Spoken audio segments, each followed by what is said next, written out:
Hey everybody, Barry here from the Brewed Palate. I'm here with the one and only Bill Covaleski from Victory Brewing. I haven't seen him in a while, and a lot's happened since the last time I hung out with him here at the Tiger. So can you just talk a little bit about the new Parkesburg Brewery? Absolutely. You know, how you split stuff between Downingtown and there. So Parkesburg was for us a real great growth opportunity. We ran out of brewing capacity and space to grow in Downingtown. So Downingtown stays as it is. We have a 300-seat restaurant there that we operate, and believe it or not, the Downingtown Brewery now is essentially an R&D brewery for our 200-barrel state-of-the-art brewery in Parkesburg, Pennsylvania, which is only 17 miles from Downingtown.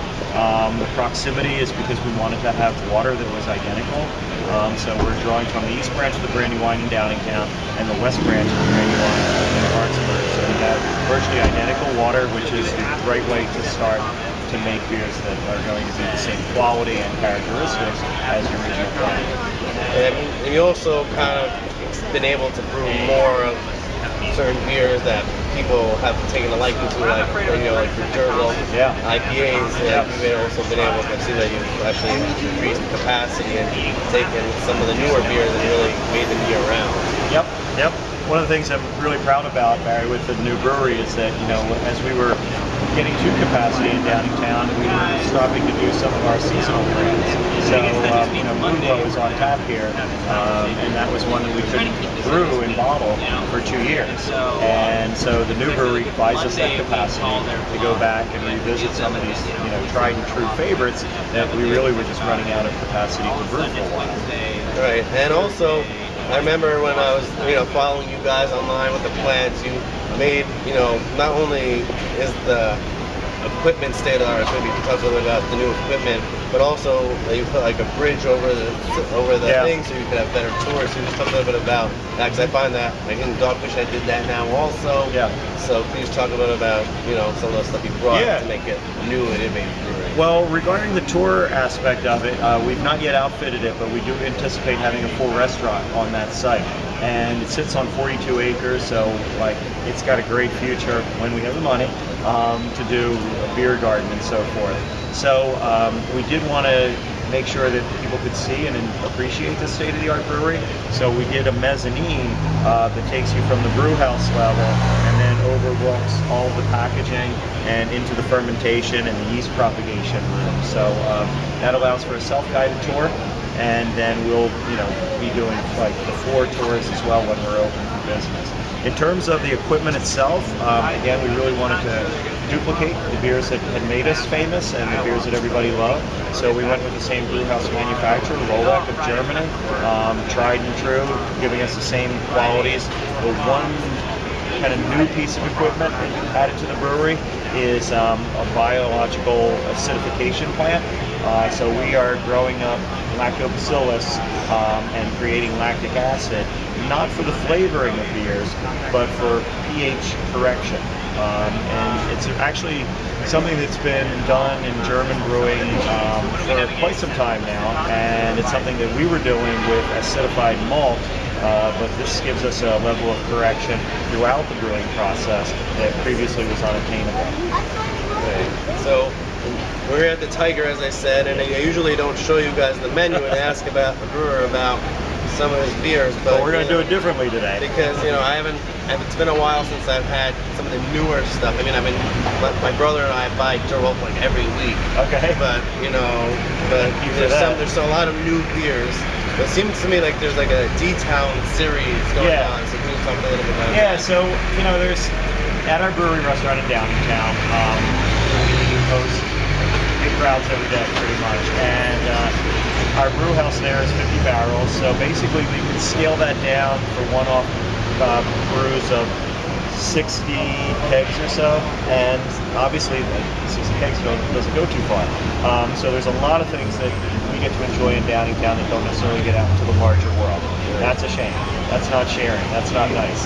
So the D-Town series is our opportunity to take things that normally would be sort of just home beers and bring them to a wider audience. And that's why working with folks like the Blind Tiger here, you get a chance to be able to do that and enjoy those beers. And another beer that I see here is called Hop Ticket number 4. So I Yeah. guess there was 3 before that. So. The Hop Ticket series was, again, another sort of self-imposed constraint. Like, let's work within a certain, not style, but a constraint of, hoppy beers, but in different styles.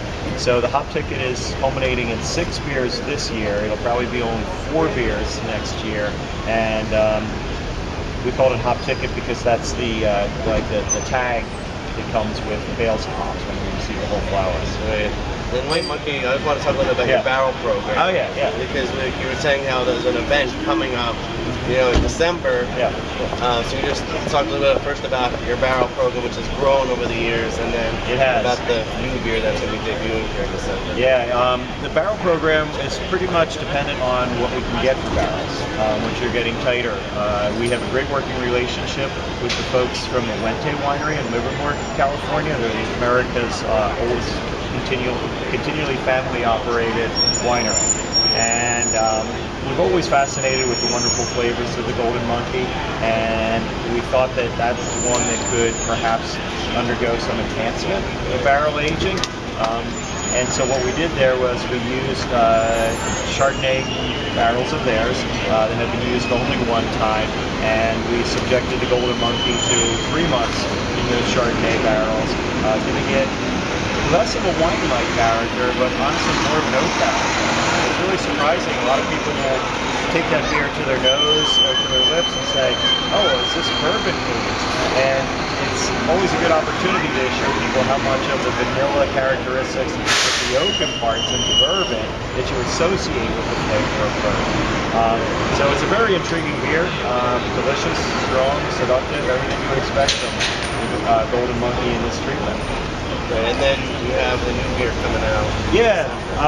So the barrel program isn't really a set program. We've done Red Thunder, where we took red wine barrels and subjected our Baltic Thunder to that. The next one in that lineup is called Earth and Flame.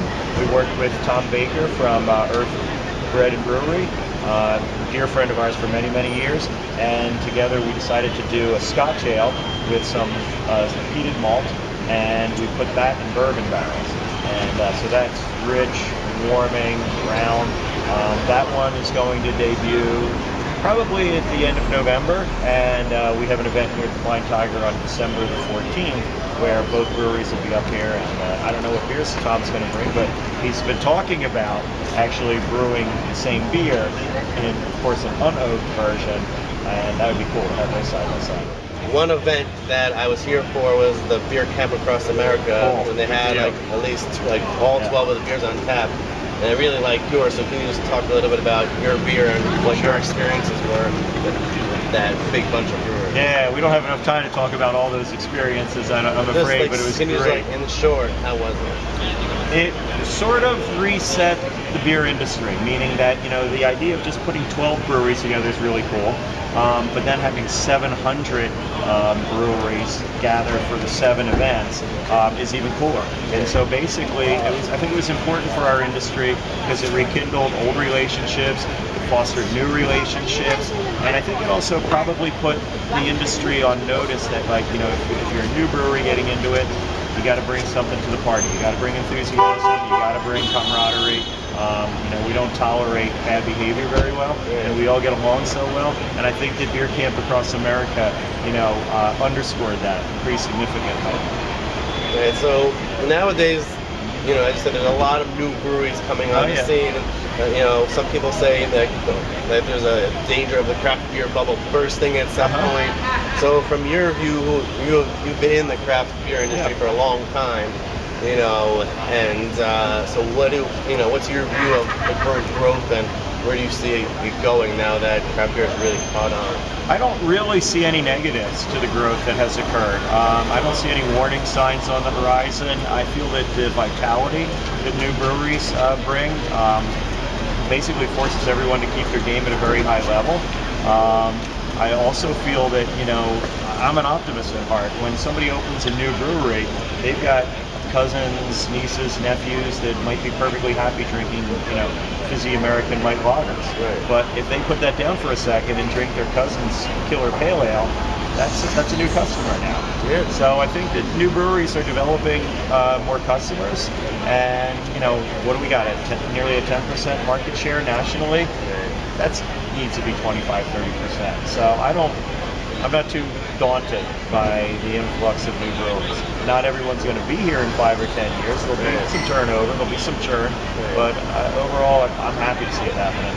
Right. And now that you guys have kind of embraced, your popularity and grown and really been a kind of role model, especially for Northeastern brewers, like where are you guys, headed now that you opened a new brewery and it seemed that you're having just as much success as you always hoped for? Yeah, our brewery is located within a day's drive of 25% of the United States. So I think, building that next brewery, the larger brewery, made perfect sense for our opportunities. We want to continue to supply this beer to more and more people. I almost feel, Ron and I sort of feel it's a moral obligation to, if you're making unique, fully flavored things, you should make as much of them as the market can bear, so that everyone can have access to it. That may sound weirdly altruistic, but that's kind of how we view it. I mean, I was actually, I talked about this with a friend of mine, because I like to cook a lot too, and I think it's all about being open-minded. I think nowadays culture with like local food, local beer, a lot of it, the more people catch on to this open-mindedness, the more they can really tap into the craft beer and all the flavors and styles that it has to offer. Yeah, I mean, let's not kid ourselves. Craft beer is really just a portion of the overall food revolution that's occurred here in the United States. I mean, you don't have to go too far back. 25 years, finding a grocery store that had a bakery in it was an anomaly. Now, finding a grocery store that doesn't have its own bakery is an anomaly. 25 years ago, the coffee section in a grocery store was Folgers, chock full of nuts, Maxwell House. That was it. Now every end cap has got a different roaster, different beans, different origin.